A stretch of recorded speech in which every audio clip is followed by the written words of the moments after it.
Bonjour à tous. Je vais vous parler de Timescope et de l'opportunité que ce produit, le produit qu'on a inventé, représente pour les collectivités. Alors, on remarque qu'on a une période très intéressante.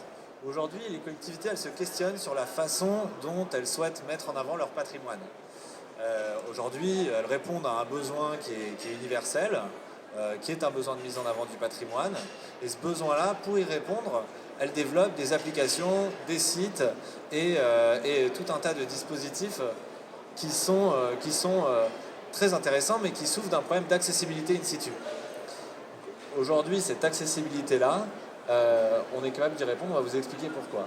Le deuxième point, sur les collectivités, c'est tout ce qui tourne autour des projets de réaménagement. De la même manière, on a un très grand nombre de projets de réaménagement sur lesquels on constate actuellement. Et le public est en demande d'information, en demande de projection. Et ces projets-là, ils suscitent des applications mobiles, des dispositifs, des contenus 3D sur lesquels le public vient télécharger une application parfois. Le seul problème, c'est que de la même manière, on a un souci d'accessibilité. Aujourd'hui, la réalité virtuelle, c'est une très grosse opportunité et ça ouvre un champ des possibles qui est assez extraordinaire.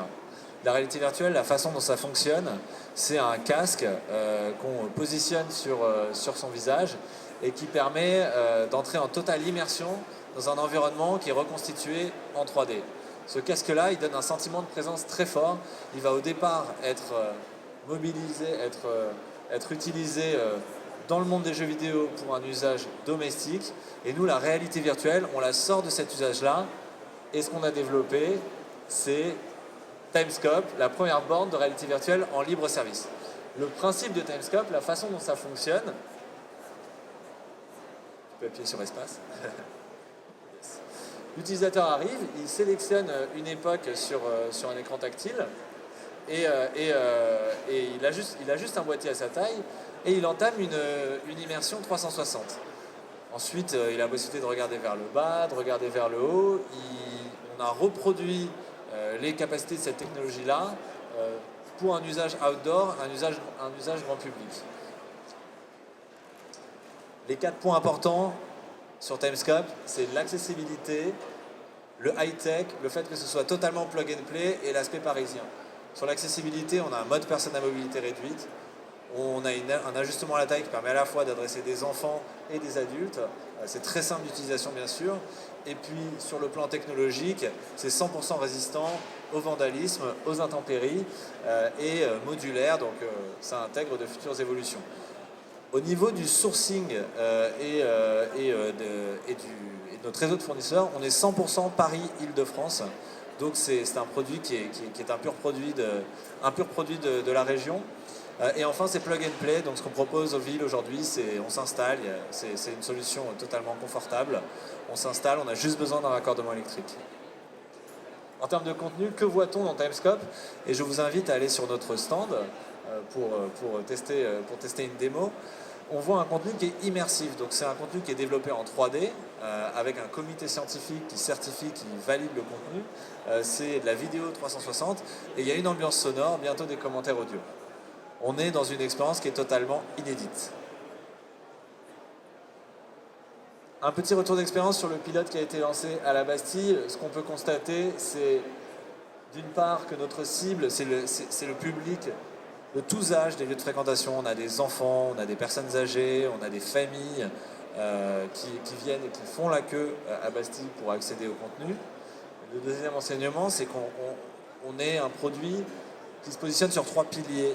On est à la fois sur l'ultra-innovation, sur le divertissement et sur la pédagogie, comme en témoignent les retours, les centaines de retours qu'on a. On en a sélectionné 3. Timothée, qui a testé en live, qui trouve que c'est démentiel. Le ministère de la Culture et de la Communication, un outil qui vous fera remonter le temps.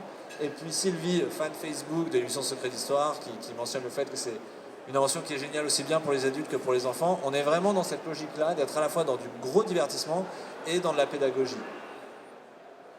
Et pour les villes, pour les collectivités, très important, on a découvert qu'on faisait un outil de communication extrêmement puissant, autant au niveau des médias grand public comme TF1, M6 ou autres qui ont relayé le projet sans que nous ayons à faire d'investissement de communication, que des médias plus spécialisés liés à la culture. Donc on aime bien citer cette phrase des Inrock.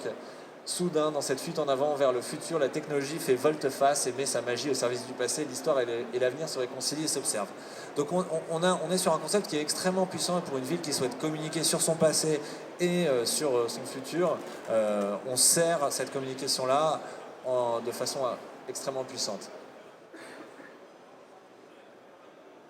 On est aujourd'hui au cœur de l'innovation parisienne avec un réseau de partenaires d'incubation, d'accompagnement, Usine IO, le 104, de financement avec bien sûr la BPI, la French Tech également, et la mairie de Paris et SNCF Développement en partenaire phare. On a aussi été finaliste du Grand Prix de l'innovation.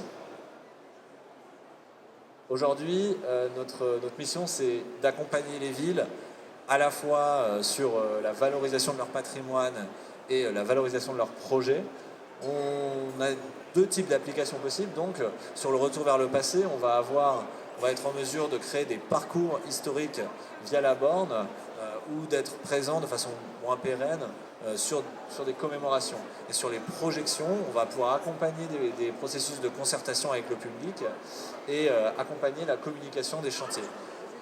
Pour finir, sur le modèle économique, on est sur un modèle économique de location et de vente. Donc pour les villes qui souhaitent s'équiper du dispositif, soit elles nous louent le dispositif et nous on assure l'entretien et la maintenance, soit elles l'achètent,